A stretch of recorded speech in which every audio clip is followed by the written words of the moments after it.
किया। प्रभु की कृपा से भगवान देवाधिदेव महादेव की करुणा से ये जो मनुष्य का शरीर मिला है, ये कोई साधारण सा नहीं है।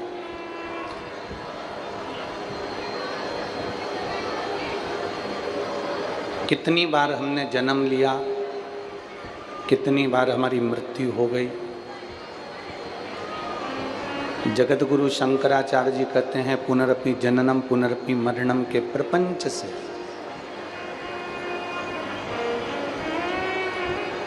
निकलकर फिर वापिस इस मृत्यु लोक में जन्म ना हो, उसके लिए कोई ऐसा कार्य करा जाए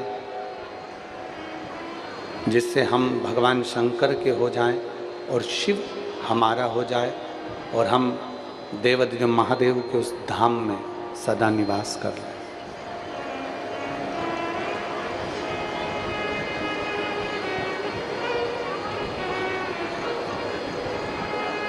बड़े दुखी होते हैं लोग।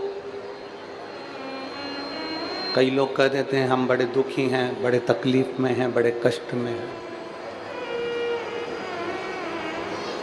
शिव महापुराण की कथा कहती है, पहले तो आप भगवान भोलेनाथ जी को धन्यवाद देना सीखो कि आपको कोई जानवर बनाकर पैदा नहीं करा, मेरे भोलेनाथ जी ने मनुष्य बनाकर पैदा किया।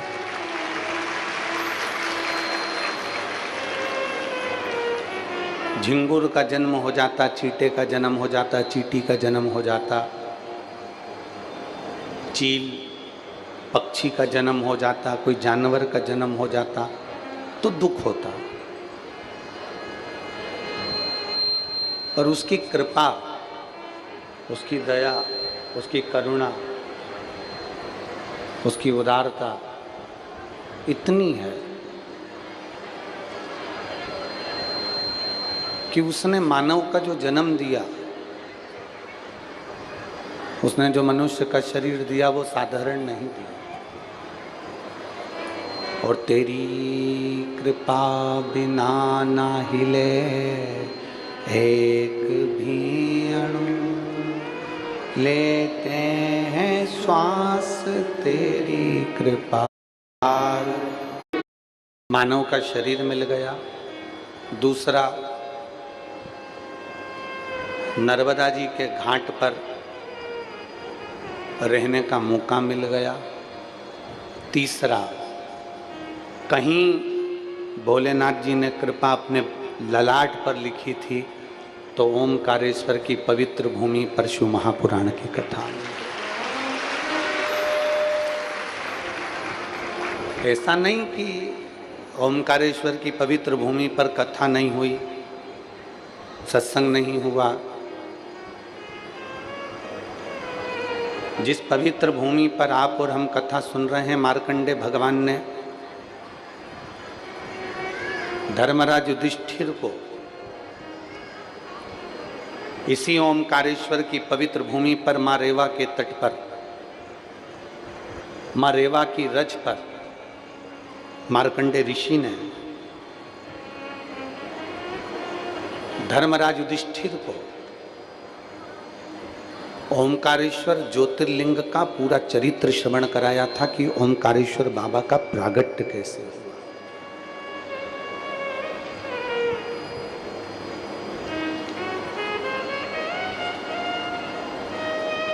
और ऐसा नहीं है कि यहाँ कथा नहीं होती, कथा निरंतर चलती रहती।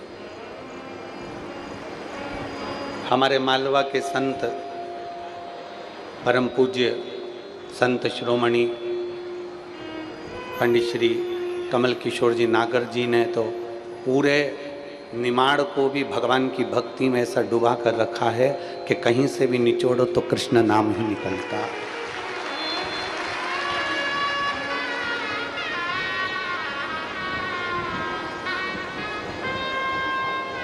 ये भारत की भूमि के वो संत हुए हैं पंडित श्री कमल किशोर जी नागर, जिन्होंने एक छोटे से छोटे मनुष्य से लेकर बड़े से बड़े व्यक्ति को भी भगवान कृष्ण की अविरल भक्ति को कटोरा भर भर कर पिलाया।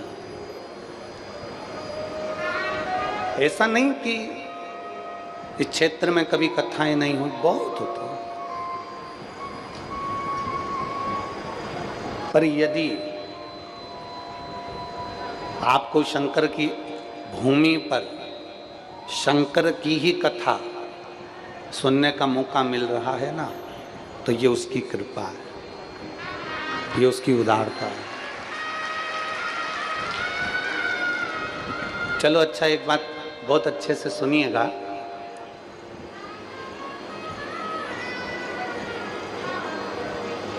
किसी के घर में जाकर अगर कोई कहे ना कि तुम्हारे लड़के ने बहुत अच्छा कार्य किया, तुम्हारे पति ने बहुत अच्छा कार्य किया, तो उसकी पत्नी, उसकी बेटी, उसकी बहू, उसके परिवार वाले बड़े खुश होते हैं। आज सबसे बड़ी प्रसन्नता का विषय ये है कि हम देवाधिदेव महादेव के घर में बैठकर उनका गुणगान कर रहे हैं और उन्होंने जो जो किया है उसका बखान कर रहे हैं कि बाबा ने हमको क्या किया।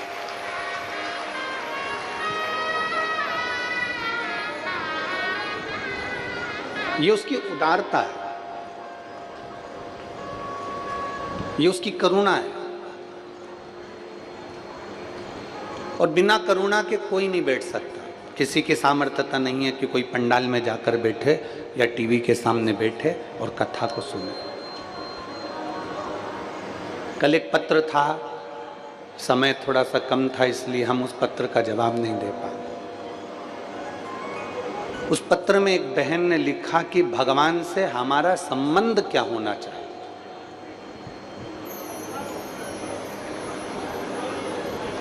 हम भगवान से कौन सा संबंध रखें? तो हमने कई बार शिव महापुराण की कथा में कहा कि भोले बाबा को आप अपना बाप मान लो, आपका पिता मान लो, और शंकर जी के जब जब मंदिर जाओ तो ये सोचकर जाना कि मैं अपने मायके में जाकर अपने पिता से मिलकर आ रही हूँ, अपने पिता से। और मान लो हम भगवान से संबंध कैसा रखें, और इतना भी आप संबंध नहीं बना सकते तो एक संबंध जैसे राम जी और शबरी का संबंध था, ऐसा संबंध आप और हमारा भगवान का और आपका होना चाहिए।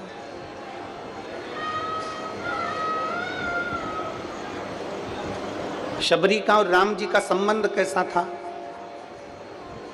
शबरी को गुरुजी ने कह दिया था कि भगवान आएंगे। शबरी को गुरुजी ने कह दिया था कि राम आएंगे।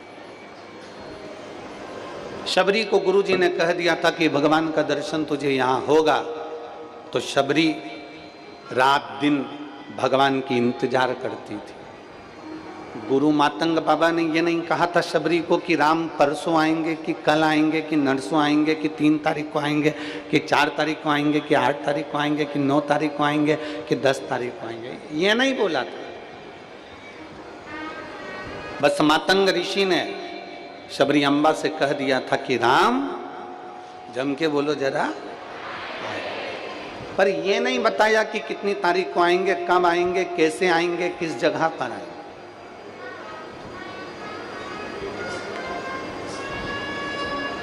आप में से कई माताएं ऐसी बैठी हैं, आप में से कई भाई ऐसे बैठे हैं जिनको हकीकत में ये विश्वास ही नहीं हो रहा होगा कि अपने ओंकारेश्वर में कथा हो रही है, शिव महापुराण की कथा हो रही है, पक्के में कथा हो रही है। और पूरे ओंकारेश्वर में जितने मेरे भगवान देवाधिदेव महादेव की शरण में जितने परिवार रहते हैं और मानधाता की इस पवित्र भूमि पर जितने जितने लोग रहते हैं, जितने जितने शिव भक्त रहते हैं, इनके पास में दूर दूर से फोन आए होंगे। क्यों? हमने सुना है ओमकारेश्वर में कथा हो रही है। क्यों? हमने सुना है ओमकारेश्वर में शिव महापुराण की कथा होने जा रही है। क्यों? हमने सुना कि मानधाता की नगरी में शिव महापुराण की कथा होने जा रही है। कितने कितने बड़वाई वालों से पूछो कितने फोन आए होंगे। यहाँ आसपास में बूंदी वालों से, खंडवा वालों से, हरसुद वालों से, इधर आसपास वालों से, सबसे पूछो कितने फोन आए होंगे कि लोगों ने पूछा होगा क्यों कथा हो रही है, क्यों कथा हो रही है? क्योंकि विश्वास नहीं था। शबरी को मातंग बाबा ने कह दिया था कि राम आएंगे, वो बस उसका इंतजार करती रही कि राम आएंगे, राम आएंगे, राम आएंगे। इंतजार में लगी रही, इंतजार में लगी रही। रोज रंगोली डाल देती, बुआरी काट देती, झाड़ू लगा देती, सफाई कर देती और इंतजार करा करती, बहुत इंतजार करती।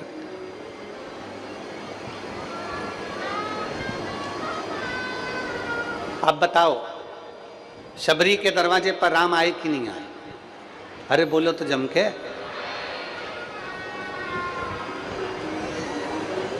आपके लिए ओमकारेश्वर बाबा ने शिव महापुराण बुलाई कि नहीं बुलाई?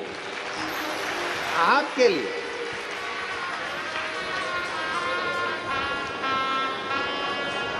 और मैं दोनों श्री नारायण पटेल जी विधायक जी को और श्री सचिन बिरला विधायक जी को धन्यवाद देता हूँ। दोनों विधायकों ने और पूरी पंचायत ने, यहाँ के जो सरपंच हैं, यहाँ के जो व्यवस्थापक हैं, यहाँ के एसपी, कलेक्टर, कमिश्नर आदि, टीआई, कांस्टेबल जितने भी हैं, सब ने बहुत बहुत सुचारू रूप से उसका इंतजार किया, आएगा। राम जी और शबरी का जो संबंध है, ऐसा संबंध हमारा होना चाहिए। तुमने सुन लिया कथा में कि एक लोटा जल चढ़ाने से तकलीफ मिटेगी। अगर गुरु के वचन पर शबरी ने विश्वास करा, मातंग ऋषि के वचन पर, तो राम जी के वचन अर्थात गुरु के वचन पर जब भरोसा करा, गुरु के वचन पर जब विश्वास करा, तो राम जी को शबरी के दरवाजे पर आना पड़ा। आपका विश्वास जिस दिन दृढ़ हो जाएगा, आपका भरोसा जिस दिन पक्का हो जाएगा और आपने सोच लिया कि मैंने गुरु जी के मुख से सुना है, एक बेलपत्री खाने से रोग निवारण होता है, एक बेलपत्र खाने से कैंसर जैसा रोग भी समाप्त हो जाता है, एक बेलपत्र खाने से किडनी, लीवर तक काम करना प्रारंभ कर देती है, एक लोटा जल भगवान देवादिदेव महादेव को चढ़ाकर आचमन करने से सारे रोग मिट जाते हैं। जब तुमने पक्का भरोसा कर लिया कि सफेद आंकड़े की जड़ कमर में बांधूंगी, मेरी संतान होगी, पशुपति व्रत करूंगी, मेरा काम हो जाएगा, मैं बाबा को बेलपत्री के पेड़ के नीचे ब्राह्मण के जोड़े को भोजन कराऊंगी, मेरी गोद भरा जाएगी, ये सब कुछ आपने एक विश्वास के साथ, एक भरोसे के साथ पक्का मान लिया, विश्वास पक्का कर लिया, तो मेरे ओमकारेश्वर बाबा को भी तुम्हारे वचन को पक्का करने के लिए आकर तुम्हारी गोदी भरना है। एक भरोसा पक्का करो, एक विश्वास पक्का करिए। और तेरा ही दिया मैंने खाया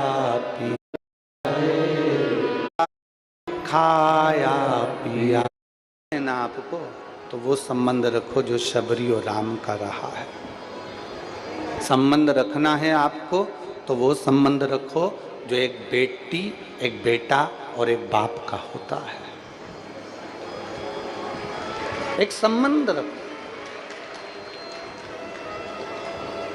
बिना संबंध के कुछ नहीं, कुछ नहीं।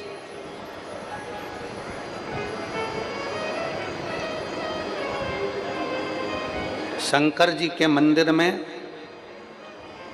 पार्वती माता जरूर होती है, बोलो सही है कि गलत है?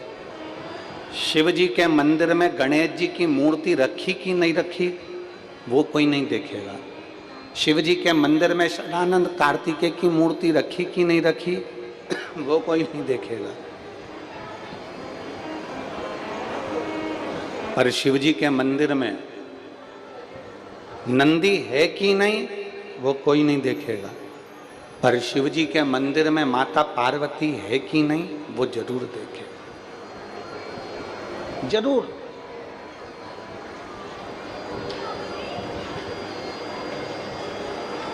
यहाँ परली बैजनाथ वाले सोमानी जी यजमान पद ग्रहण करे हैं, बैठे होंगे।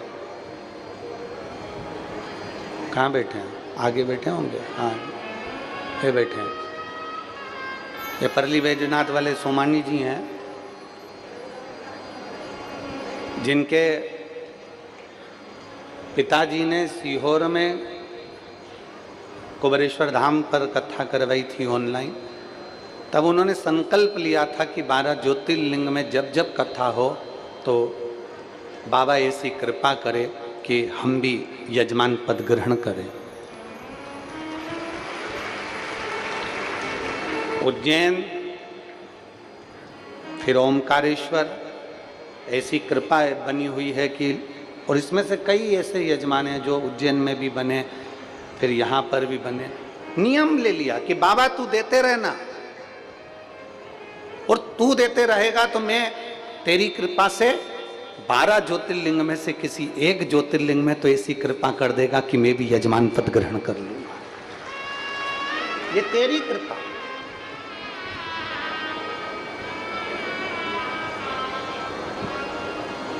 शिव मंदिर में गणेश जी हैं कि नहीं पता नहीं। शिव मंदिर में कार्तिकेय हैं कि नहीं पता नहीं। शिव मंदिर में नंदी है कि नहीं पता नहीं, पर शिव मंदिर में माता पार्वती का होना जरूरी है। क्यों पार्वती का होना क्यों जरूरी है?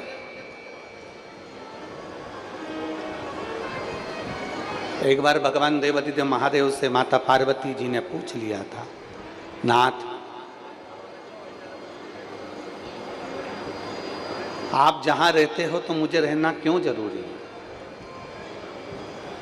आपके शिवालय में मेरा होना क्यों जरूरी है? माता पार्वती जी ने शिव जी से प्रश्न किया।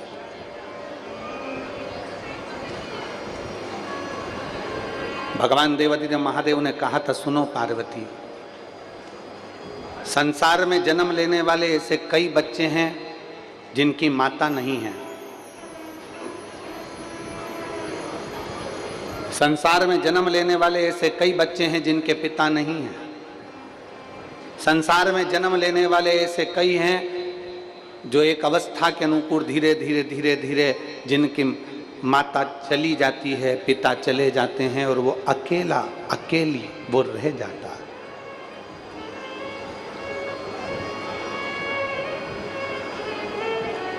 दुनिया के लोगों को लगे कि उनकी माता नहीं है, पर पार्वती जिस मंदिर में, जिस शिवालय में लोग मुझे प्रणाम करने आएंगे ना, तेरा दर्शन अगर उसको उस शिवालय में हो जाएगा तो माता की कमी उसकी जिंदगी में कभी नहीं रहेगी। माता की कमी कभी जिंदगी में नहीं रहेगी। और सुन पार्वती, मैं विश्वास हूं तू श्रद्धा है।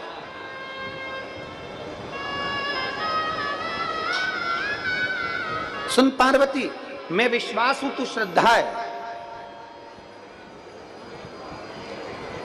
मेरे धाम तक अगर किसी भक्त को पहुंचना है, मेरे करीब अगर किसी को पहुंचना है, तो ये दो चीजें उसके पास में होना जरूरी है। एक शंकर पर विश्वास और एक गुरु की वाणी पर श्रद्धा होना जरूरी है। वो पहुंच जाए, वो मेरे करीब तक पहुंचे। अब जरा विचार करिए, जरा देखिए, अगर आप पंडाल की दशा देखेंगे, हम तो एलईडी पर भी बोलेंगे, आस्था चैनल वालों को बोलेंगे, टीवी पर दिखाइएगा, पंडाल की स्थिति देखेंगे तो पूरे पंडालों में कहीं पांव रखने की जगह नहीं है। धूप में लोग खड़े हुए हैं, लोगों ने अपनी अपनी चादर, अपना अपना छाता धूप में लगाकर बैठे हुए हैं। और यही की यही स्थिति पूरे रोड पर, ओमकारेश्वर मोड़ टक्का के रोड पर गाड़ी से जाकर देखना, पूरे रोड पर पेड़ों के नीचे लोग अपनी अपनी दरी बिछाकर, चादर बिछाकर आराम से बैठकर कथा का रसपान ग्रहण कर रहे हैं। इतना ये विश्वास, ये श्रद्धा, ये भरोसा, ये भक्ति, ये दृढ़ता ही तो है जिसके बल पर आपको परमात्मा का दर्शन होता है और परमात्मा को अपना भक्त प्राप्त होता है। ये विश्वास की दृढ़ता, ये भरोसे की दृढ़ता। अगर विश्वास नहीं हो तो परमात्मा कहां है?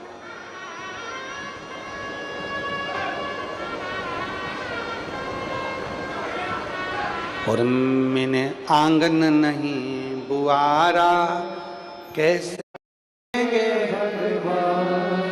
कैसे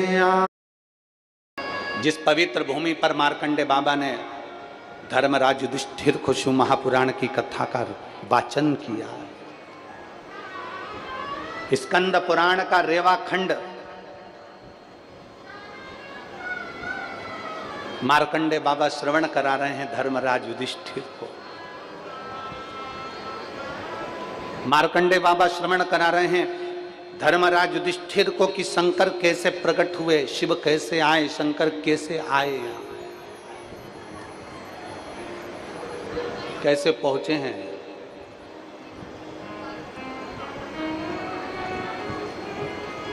महाराज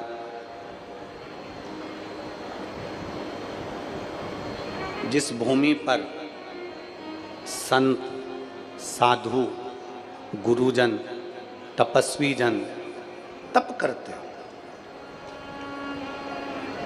तपस्वी तप कर, उस भूमि पर ओमकारेश्वर बाबा का प्रागट्य होना, और बहुत ध्यान देना,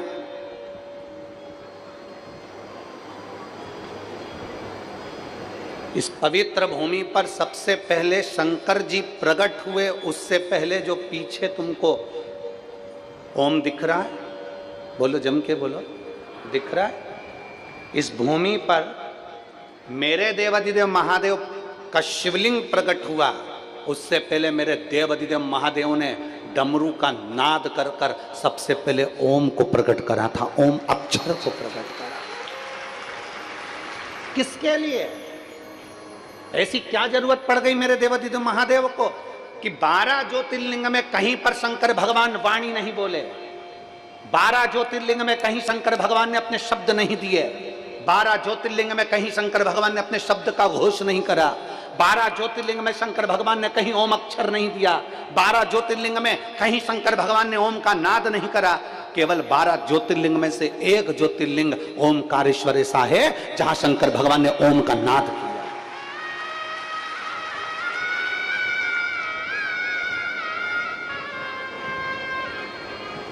काशी में भगवान शंकर ने ओम का नाद नहीं करा, उज्जैनी में शंकर भगवान ने ओम का नाद नहीं करा। 12 ज्योतिर्लिंग के चरित्र को उठाकर देखिए, 12 ज्योतिर्लिंग के पूरे पूरे चरित्र का स्मरण करिए, 12 ज्योतिर्लिंग के पूरे पूरे वेद और पुराण का शास्त्र का अध्ययन करिए, कहीं पर भगवान शंकर ने ओम का नाद नहीं करा। केवल एक माँ रेवा का तट, ये पवित्र भूमि ओमकारेश्वर की, जिसमें सबसे पहले शंकर भगवान ने ओम का नाद किया है। सबसे पहला ओम का नाद शिव जी ने किया। किसके लिए? मार्कंडे ऋषि कह रहे हैं, मार्कंडे बाबा कह रहे हैं धर्मराज युधिष्ठिर से, सुनो धर्मराज,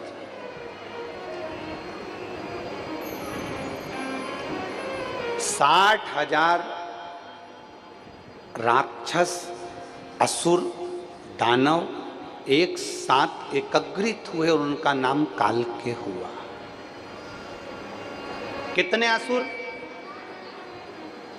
कितने राक्षस? 60,000 असुर, 60,000 दानव, 60,000 राक्षस, 60,000 असुर एक साथ एकत्रित हो गए तो उनका नाम कालके असुर हुआ, कालके दानव हुआ।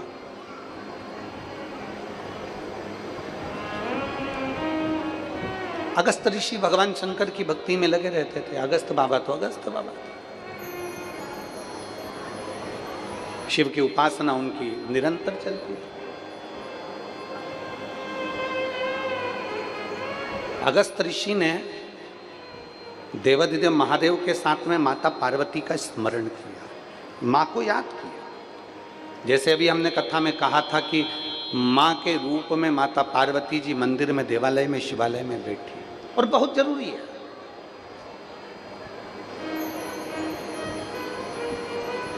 घर में माँ का होना और हाथ में माला का होना, जिसके घर में मां है और हाथ में माला है, उसका नाश दुनिया में कोई नहीं कर सकता।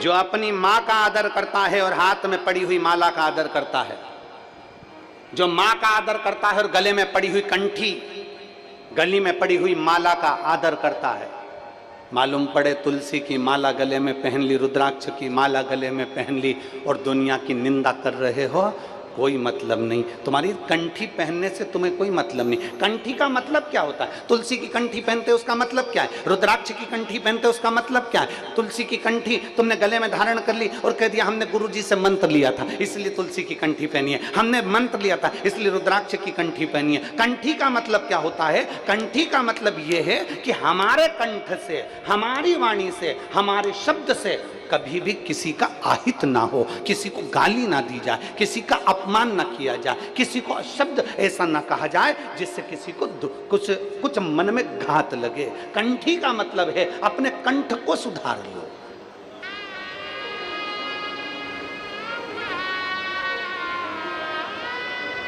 अपने कंठ को सुधारना मतलब कंठी का। मंगलसूत्र का क्या मतलब है? चलो री मेरी जीजियो निमाड़ वाली, बोलो तो जरा जल्दी से। मंगलसूत्र का क्या मतलब है? गले में जो मंगलसूत्र पहना रहता है उसमें काले मोती, लाल मोती और बीच बीच में सोने के मोती पड़े रहते हैं। मंगलसूत्र का मतलब है कि तेरे गले में ये जो मंगलसूत्र पड़ा हुआ है, मतलब तू अकेली नहीं है, तेरे साथ पीछे से कोई तुम्हें बल देने वाला, कोई तुम्हें ताकत देने वाला, पीछे से तेरे साथ कोई ना कोई कदम मिलाकर चलने वाला तेरे साथ चल रहा है। ये मंगलसूत्र। और मंगलसूत्र में जो काले धागे हैं, सोने के दाने हैं, काले दाने, सोने के दाने, फिर काले दाने, फिर सोने के दाने, लाल दाने, फिर सोने के दाने, ये हमें बताते हैं कि हमारे मंगलसूत्र को देखकर अगर एक जैसे काले काले के दाने मंगलसूत्र में नहीं होते, एक जैसे सोने सोने के दाने मंगलसूत्र में नहीं होते, उसमें काला और पीला, काला पीला, लाल पीला उस मंगलसूत्र में दाने होते हैं। वो ये बताता है शादी के समय पर जब दूल्हा दुल्हन के गले में मंगलसूत्र पहनाता है तो मतलब मंगलसूत्र का मतलब वो दूल्हा दुल्हन के गले में इसलिए पहना रहा है कि तुम मुझसे शादी कर रही है। इस मंगलसूत्र को देख लेना, इसमें आधे दाने काले हैं, आधे दाने पीले हैं। अर्थात जिंदगी एक जैसी नहीं चलती, कभी काली जिंदगी रहेगी, कभी पीली जिंदगी रहेगी, कभी सुख की जिंदगी रहेगी, कभी दुख की जिंदगी रहेगी। मैंने तेरे गले में मंगलसूत्र पहनाया है, मैंने तेरे गले में मंगलसूत्र धारण कराया है, इसलिए तू ये अंदाजा लगा कर रखना कि मंगलसूत्र का एक एक दाना एक जैसा नहीं होता। मंगलसूत्र में भी काले और पीले दाने होते हैं, सोने के और काले दाने होते हैं, लाल और काले दाने होते हैं। उसी तरह अपनी जिंदगी में भी अच्छे दिन और बुरे दिन आते रहते हैं, घबराना नहीं। मंगलसूत्र में आखिरी में एक नीचे कटोरी आ जाती है। बोलो बोलो, जम के बोलो जरा, जी हो, सही है गलत है? पर एक निवेदन आप सबसे करेंगे, हम पहले भी व्यासपीठ से करते हैं, आज भी कर रहे हैं। सोने की कोई चेन, कोई मंगलसूत्र, कोई अंगूठी, कोई महंगा पर्स, कोई पैसा लेकर आप कथा के पंडाल में बिल्कुल मत आओ। आप तो मेरे बाबा के होकर आओ, मेरे शंकर को लेकर जाना है। इसलिए जब हीरा रूपी डायमंड, जब शिव पुराण रूपी मिल रहा है तो तुम्हारी कीमती सामान को अपने अपने घर में छोड़कर आया करो, मत बिल्कुल मत आओ, उसको लेकर नहीं आओ। मंगलसूत्र में काला पीला, सोने का, फिर काला, और आखिरी में आ जाती है एक छोटी सी, जम के बोलो, कटोरी, कोई छोटा सा पेंडिल। अर्थात पति अपनी पत्नी के गले में मंगलसूत्र पहनाते समय कहता है ये सुख और दुख की जिंदगी चलती रहेगी, पर हिम्मत मत हारना, आखिरी में मंगलसूत्र में कटोरी आती है। उसी तरह एक दिन अच्छे दिन बाबा जरूर देता है, निश्चित है। बोल बम का नारा है, सारी समस्या का हल आएगा। दिन अच्छे भी आएंगे बुरे भी आएंगे। तो भगवान शंकर की कथा कर रही है, घर में माँ का सम्मान मत भूलो, अर्थात माँ का आदर करो और हाथ में पड़ी हुई माला का आदर करो। गले में पड़ी हुई कंठी से अपने कंठ की शोभा बढ़ाओ। केवल कंठी पहन कर नहीं रहना, बल्कि अपने कंठ से कभी अपशब्द नहीं कहना, कभी अपशब्द।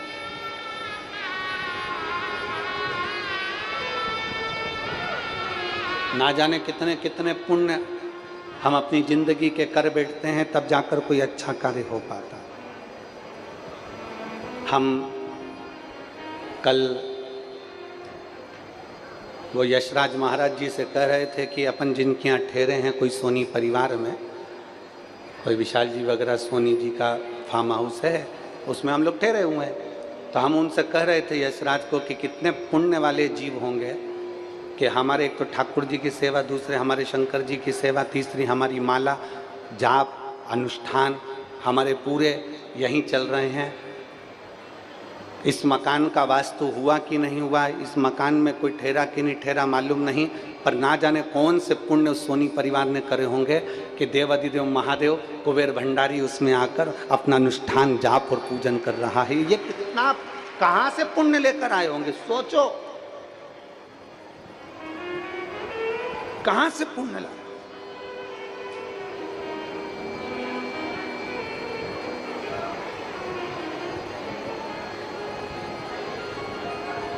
और पतंग उड़े आकाश माने डोर था, शंभु बाबा ठा का नहीं होने देती है, और हाथ में माला होती है तो वो डूबने नहीं दे सकती,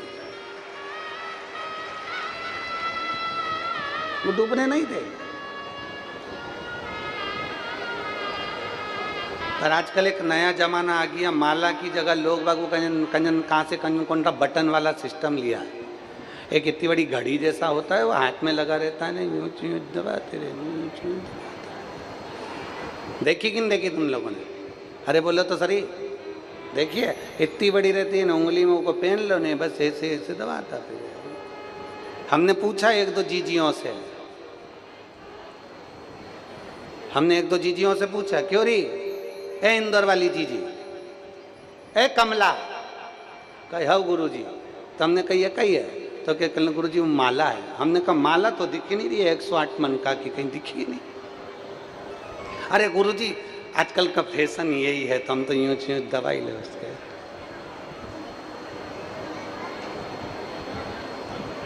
हमने भी कहा ठीक है, माला फेरते थे तो बीच में सुमेरु आता था, और सुमेरु आता था तो वहाँ से माला को पलट लेते थे। तो भगवान भी एक माला जैसी पलटाती थी, भगवान हमारी ग्रह दशा को पलट देता था।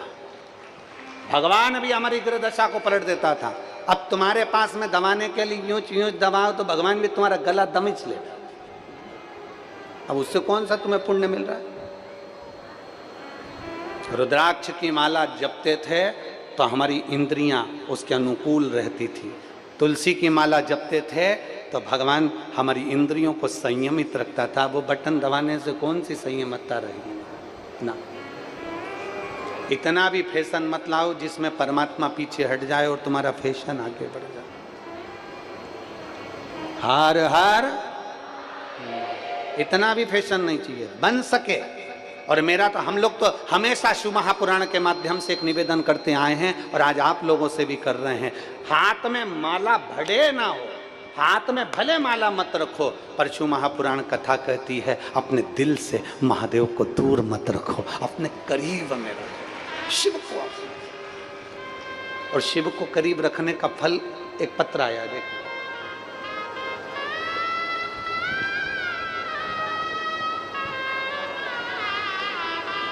मेरा नाम सीमा यादव है, पति का नाम अशोक यादव है। मेरा मोबाइल नंबर ये है। हम ओमकारेश्वर के पास में गांव धावड़िया के निवासी हैं। कौन सा गांव है? धावड़िया, ठीक है? सही बोला है? ठीक है, तुम समझ गए ना, बस बहुत है। मेरा नाम सीमा यादव है। कहीं बैठी हो सीमा जी तो हाथ हिला सकती हैं। सीमा यादव आप ही हैं?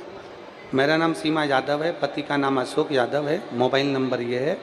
हम ओमकारेश्वर के पास गांव धावड़िया के निवासी हैं। बच्चे आए हैं क्या साथ में?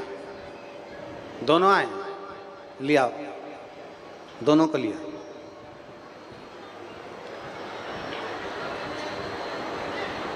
लिया लिया। धावड़िया के निवासी हैं। मेरी शादी को 17 साल हो गए थे गुरुदेव, और शादी के 17 साल पूरे हो चुके थे पर कोई संतान नहीं थी। हमने डॉक्टरों से बहुत इलाज कराया, 5 बार तो IVF कराया। अब आप लोग पत्र पढ़ रहे होंगे LED पर, तो आप लोग आस्था चैनल पर भी पत्र पढ़ रहे होंगे, तो उसमें पढ़ रहे होंगे। हमने डॉक्टरों से बहुत इलाज कराया, 5 बार IVF, 3 बार टेस्ट बेबी होने पर भी फायदा नहीं हुआ। तब हमने बेलपत्री के नीचे खीर वाला प्रयोग किया, फिर भी गोद नहीं भरी। मेरी ननंद के बताने पर हमने पशुपतिनाथ का व्रत और आंकड़े की जड़ का प्रयोग किया, और मेरा 5वां सोमवार था कि डॉक्टरों से इलाज के लिए हम बताने के लिए गए और मालूम पड़ा कि मेरा गर्भ ठहर गया। ये शिव भक्ति है। 5 बार IVF करा लिया, 3 बार टेस्ट बेबी करवा लिया। 17 साल में ऐसा कोई जगह नहीं थी जहां पर जाकर हमने विनती ना करी हो। 17 साल में जगह जगह से गोद भरवाई, फिर भी संतान का सुख नहीं हुआ। अब लोग इंतजार करते हैं 1 साल, 2 साल, 3 साल, 4 साल, 5 साल, 6 साल, 7 साल, 8 साल, 9 साल, 10 साल। इससे ज्यादा कौन इंतजार करेगा कि अब औलाद होगी? किसको मालूम? कौन सोचेगा कि औलाद का सुख होगा? किसको मालूम? और कौन विचार करेगा? 5-7 साल तक लोग इंतजार करते हैं, उसके बाद विचार करने लगते हैं कि अब संतान का सुख नहीं। अब तो डॉक्टरों को दिखाना पड़ेगा। डॉक्टरों को भी दिखाया, IVF भी करवाया, टेस्ट भी करवाया, और 1 बार नहीं 3 बार करवाया। आखिरी में हार कर बैठ गए गुरुजी। तब मेरी ननंद के कहने पर पशुपतिनाथ का व्रत किया, और पशुपतिनाथ का व्रत करा। सफेद आंकड़े की जड़ को लाकर हम पति पत्नी ने शिव जी के मंदिर में जाकर शंकर जी के ऊपर से घुमाकर तुमरुकेश्वर महादेव के नाम से कमर में बांध ली। और बाबा की कृपा ऐसी हुई गुरुदेव कि 12 अप्रैल 2022 को हमारे घर में 2 पुत्रों ने जन्म लिया। हम बाबा को धन्यवाद देने के लिए। देवता देते हैं पल्ला झाड़ कर, और मेरा कुबेर भंडारी देता है छप्पर। ये उसकी कृपा है। अब ये तो पत्र है 17 साल का। अब एक पत्र आया है, देखिए।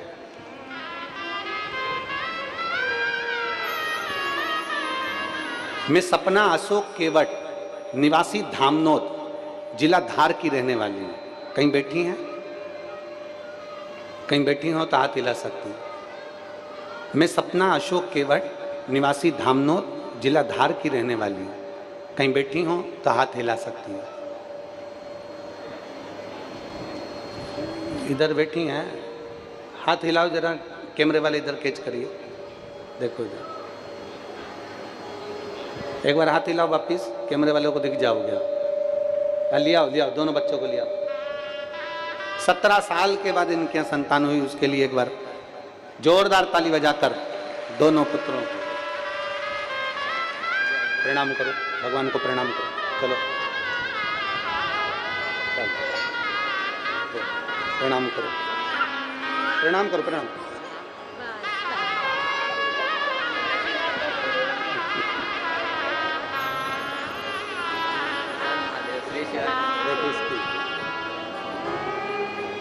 किसकी है?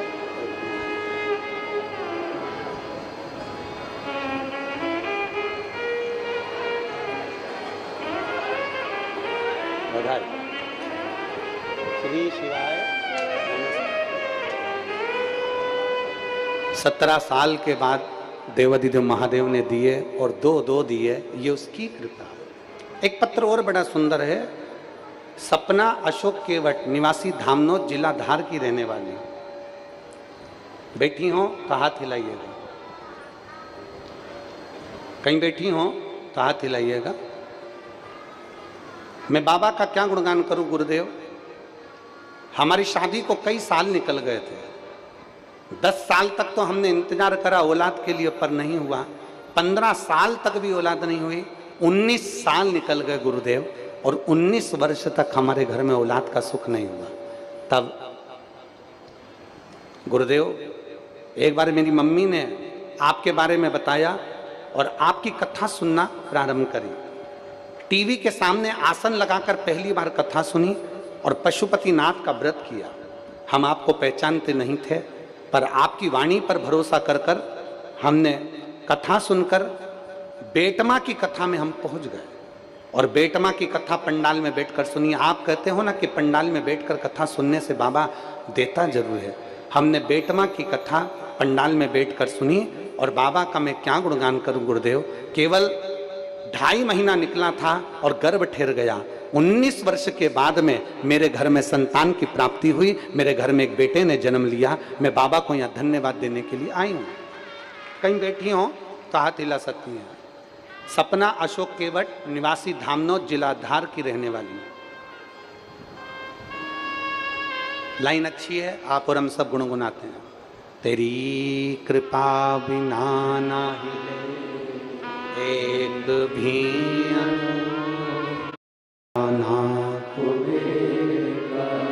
हे गंगाधार मुक्ति द्वार ओमकार तू, भोले ओमकार तू, आयो शरण तिहारी शंभु तार तार। कहीं बैठी हो तो बच्चे को लेकर यहाँ आ सकती है। शिव तत्व है।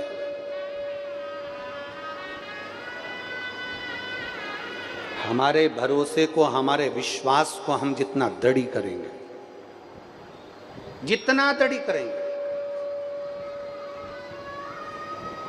हम जितना अपना भरोसा पक्का करेंगे, मेरा महादेव सुनेगा जरूर। फिर कहेंगे कोई लेट बनता है, कोई जल्दी बनता है, शिव को जल चढ़ाने वाला एक दिन सेठ।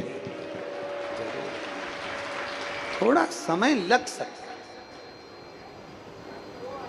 थोड़ा समय लग सकता है।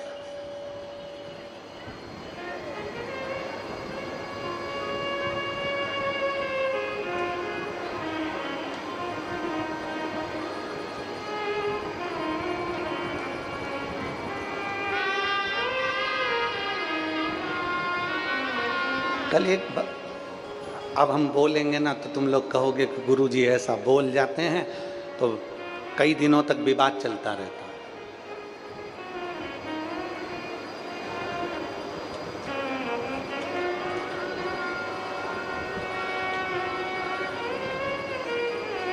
मन तो करता है कि नहीं बोलें, पर जवाब तो देना ही पड़ता है ना।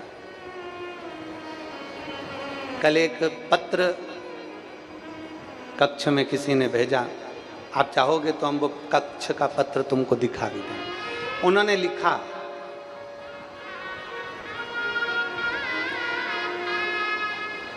हमारी ड्यूटी तो यहीं बाबा ओंकारेश्वर के यहीं लगी रहती है।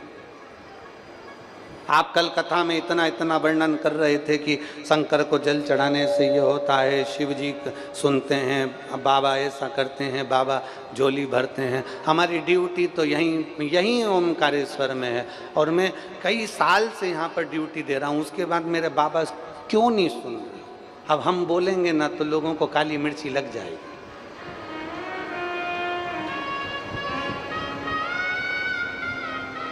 ईमानदारी से बोले ना, अभी तक तुम जो ड्यूटी कर रहे हो ना, वो सरकार की कर रहे हो। जिस दिन मेरे ओमकारेश्वर बाबा की कर लेते ना, उस दिन तो झोली भर कर ही लेकर जा। अपने कमाने का उद्देश्य छोड़कर जिस दिन शंकर को अपना बनाने का प्रयास करोगे, उस दिन मेरा महादेव तनख्वाह देना प्रारंभ करेगा। उस दिन वो देगा। और वो तनख्वाह देता है तो खाली नहीं रहती है। दुनिया की तनख्वाह में और मेरे महादेव की तनख्वाह में बहुत अंतर है। वो एक लाइन हम लोग गुनगुनाते हैं, मेरे बाबा तेरी नौकरी सबसे बढ़िया है सबसे। एक माँ ने लिखा, मेरे बच्चे की किडनी और लीवर दोनों बेकार हो गया। पत्र देखिए,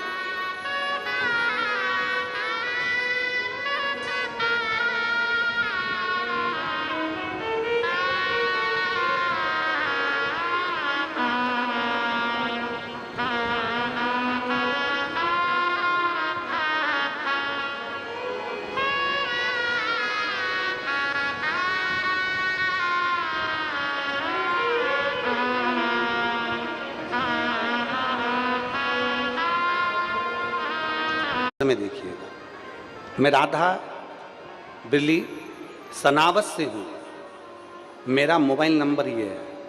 राधा जी कहीं बैठी हो, राधा बिरली सनावत से, आप ही हैं बेटा? आ जाइए, एक बेलपत्र लेकर जाइए, आइए।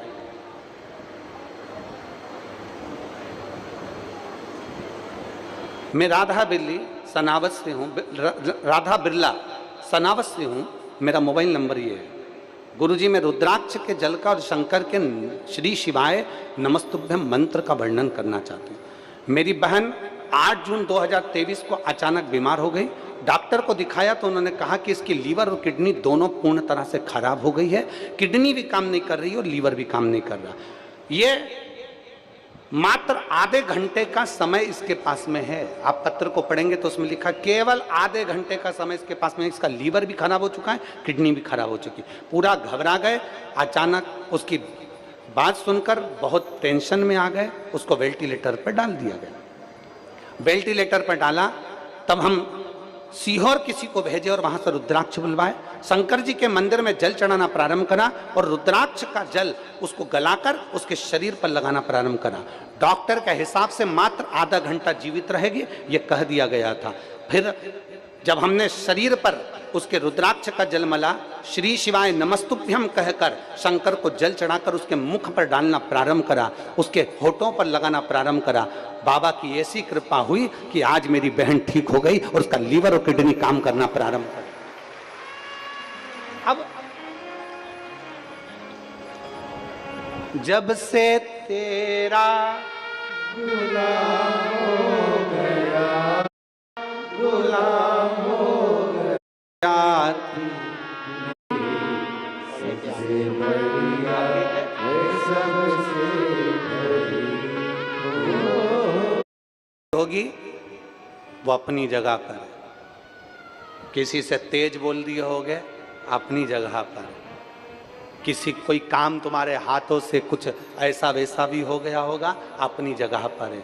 जिस दिन तुम मेरे बाबा की ड्यूटी करते हैं ना, उस दिन तुम्हारे मुख से अब शब्द भी नहीं निकलता और एक काम तुम्हारे हाथ से गलत नहीं होता। मेरा बाबा उसको संभाल लेता, संभालता। पाप किससे नहीं होता? संसार में कोई संत, कोई साधु, कोई गुरु, कोई महात्मा, कोई व्यक्ति, कोई बेटा, कोई बेटी, कोई जवान, कोई बुढ़ा एक बार आकर कह दे कि हमने पाप नहीं किया। एक कोई आकर कह दे कि हमने पाप नहीं किया। पाप किससे नहीं होता? 4 स्थान पर हर व्यक्ति से पाप होता है। झाड़ू लगाते समय छोटे छोटे जीव मर जाते हैं, पाप हो गया। अग्नि जलाते समय पतंगे जल जाते हैं, पाप हो गया। स्नान करते समय, कपड़े धोते समय छोटे छोटे जीव मर जाते हैं, उसका पाप हो गया। चलकर जाते हैं, पांव के नीचे छोटे जीव मर जाते हैं, पाप हो गया। पाप किससे नहीं होता? कोई कितना भी दूध का धुला हुआ कहते हमने पाप नहीं करा। संसार में जन्म लिया है, मृत्यु लोक में आए हो तो पाप तो तुम्हारे हाथों से होगा ही होगा, चाहे कुछ भी कर लो, पाप तो होना है। पर शिव महापुराण की कथा कहती है, अनजाने में अगर पाप होता है तो महादेव उसको माफ करता चले जाता है, पर जानबूझकर पाप करोगे तो महादेव भी माफ नहीं कर सकता।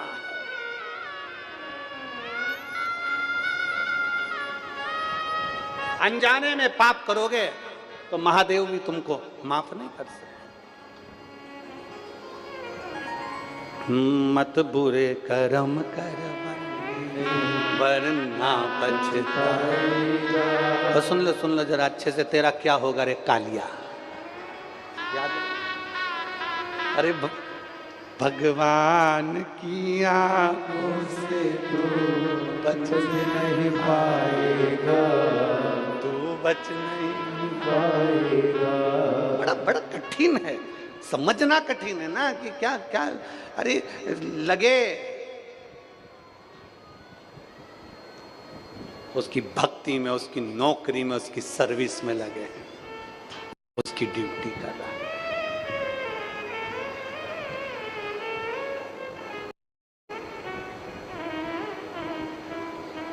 कभी कभी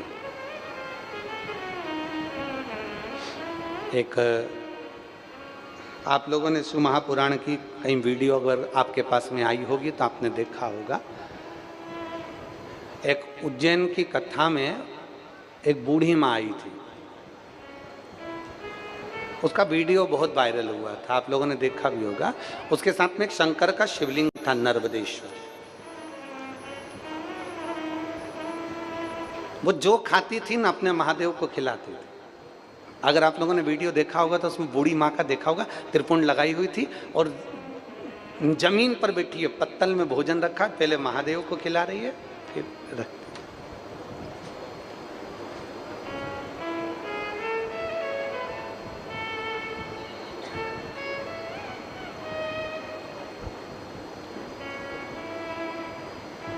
सात दिन में एक दिन हम भी भोजनशाला में जाते हैं दर्शन करने के लिए, कथा स्थल घूमने के लिए जाते हैं। बूढ़ी माँ मिली दूसरे दिन, तो हम हमारे पास में एक दिन पहले वीडियो आया तो हमने उससे पूछा, माँ कहाँ से आई हो? कहा महाराष्ट्र की रहने वाली। हमने कहा ठीक है। माँ तुम कल वो भोजन करा रही थी महादेव को पत्तल में? हाँ।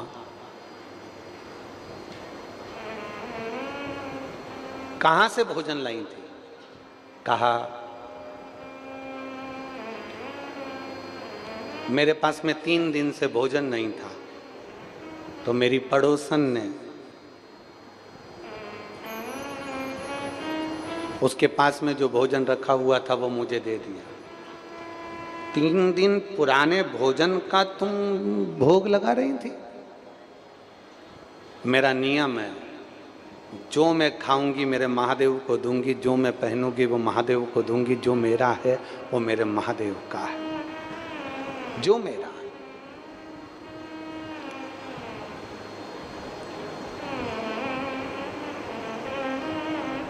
जो मेरा है वो मेरे महादेव का। हमने कहा माँ तुम महादेव को लेकर चलती हो तो महादेव के खाने का सामग्री साथ में लेकर नहीं चलती? कल लेकर तो आई थी पर बैग कोई चुरा कर ले गया। आप महादेव को इतना देती हो, महादेव ने आपको कुछ दिया है कि नहीं दिया? अब पूछने में तो आनंद की बात है, अगर कोई सत्संग मिल जाए तो थोड़ा समय अच्छा सा आनंद में हो जाता है। महादेव ने आपको कुछ दिया है?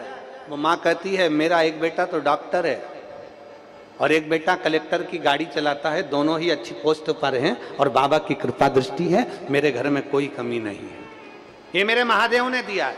मैं अनपढ़ हूं, मैं पढ़ी लिखी नहीं हूं, पर मेरे बच्चों ने विद्याध्ययन किया, मेरे बच्चों ने कर्म किया और मेरे बच्चे अच्छी जगह पहुंच गए। ये उसकी कृपा है जिसकी मैं आराधना करते आ रही हूं, जिसकी मैं चाकरी करते आ रही हूं। बहुत समझने वाला विषय है। तुम्हारे घर में संपदा ज्यादा हो, धन वैभव ज्यादा हो, सत्ता ज्यादा हो, चाहे तुम्हारी कुर्सी पद प्रतिष्ठा कितनी भी बड़ी हो, चाहे तुम अच्छे अच्छे औहदे पर बैठे हो, चाहे तुम मिनिस्टर, चाहे तुम कलेक्टर, चाहे तुम जो पद पर विराजमान हो, चाहे तुम्हारे पास में जो पद जो प्रतिष्ठा है, पर सबसे बड़ी प्रतिष्ठा और पद जब होता है जब तुम्हारी खुद की औलाद तुम्हारे कहने पर चले, तो समझ लेना कि तुम्हारा पद बड़ा है। दूसरे पर रुआब झाड़ना सरल है, अपनी औलाद को सतमार्ग बताना कठिन है।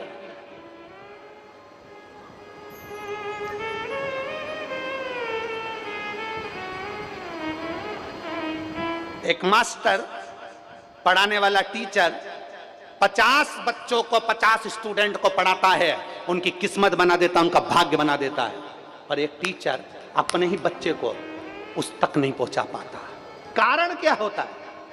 वो दूसरे आएंगे तो पांव पड़ेंगे, दूसरे आएंगे तो सम्मान देंगे, सर सर, दूसरे आएंगे तो आदर करेंगे, दूसरे आएंगे तो सुरुट ठोकेंगे। पर आपकी औलाद आपके चरण नहीं छू पाती, आपकी औलाद आपको प्रणाम नहीं कर पाती, आपकी औलाद आपका सम्मान नहीं कर पाती। उस समय हृदय कछोटता है कि मैंने इतना करा तो किसके लिए करा, मैंने गाड़ी बंगला जमीन जायदाद सत्ता वैभव संपदा किसके लिए बनाई। जब मेरी औलाद मेरी ना सुन रही है, मेरी औलाद मेरा कहना नहीं मान रही है, मेरी औलाद मेरा सम्मान नहीं कर रही है, मेरी औलाद मेरा सत्कार नहीं कर रही है, तो मैंने वैभव किसके लिए करा, मैंने नौकरी किसके लिए करी, मैंने तनख्वाह किसके लिए लाया, मैं इतना वैभव किसके लिए बनाया। जब औलाद नहीं पूछ रही तो मैं किसके लिए कर रहा हूं।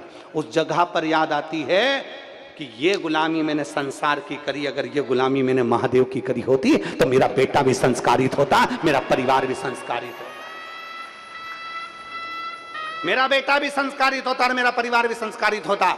और मेरा बेटा आज मेरा सम्मान कर रहा होता, मुझे प्रणाम करता। दूसरे के बच्चे प्रणाम कर रहे हैं, दूसरे के बच्चे सुलूट ठोक रहे हैं, दूसरे के बच्चे आकर सत्कार कर रहे हैं, और खुद के बेटा बेटी बाप बेटा सोफे पर और वो पांव पसार कर बैठे हैं। और जहां ऑफिस में पहुंचे तो sir sir sir sir sir दुनिया करती है, और मालूम पड़े औलाद सम्मान ना करे तो काय का सर।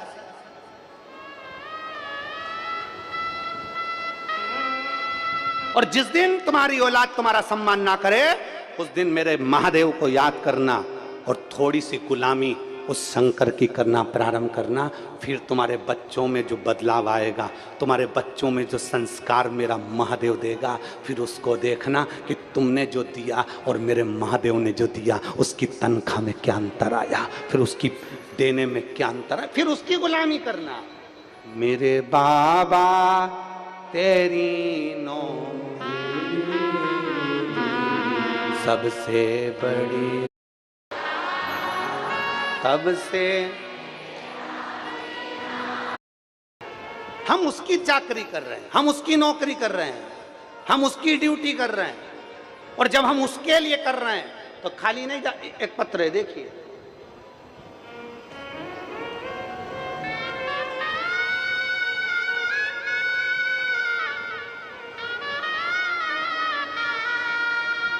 कृष्णा परिहार, पूजापुरा, बागली, जिला देवास। कहीं बैठी हो तो हाथ हिला सकती हैं। कृष्णा परिहार, पूजापुरा, बागली, जिला देवास। कहीं बैठी हो तो हाथ हिलाइएगा। अगर कहीं बैठी हो तो हाथ हिला सकती, दिख गए। कृष्णा परिहार, आ जाओ कृष्णा, आइए। कृष्णा परिहार, पूजापुरा, बागली, जिला देवास। गुरुजी मुझे 5 साल से ब्रेन ट्यूमर था। पत्र को आप लोग एलईडी के माध्यम से, टीवी चैनल आस्था के माध्यम से देख सकते हैं। कृष्णा परिहार, पूजापुरा, बागली, जिला देवास का रहने वाला। गुरुजी मुझे 5 साल से ब्रेन ट्यूमर था। मैंने भारत के टॉप 5 हॉस्पिटल, दिल्ली का एम्स, मुंबई का प्रेम और बेंगलोर का निमाम्स हॉस्पिटल, जो कि एशिया का सबसे बड़ा मस्तिष्क का अस्पताल है, वहाँ भी सभी डॉक्टरों ने मीटिंग ली और कहा था कि ये गठान बहुत अंदर है, ब्रेन में जो गठान है बहुत अंदर है, इसे निकालने में बहुत तकलीफ होगी। ये बच्चा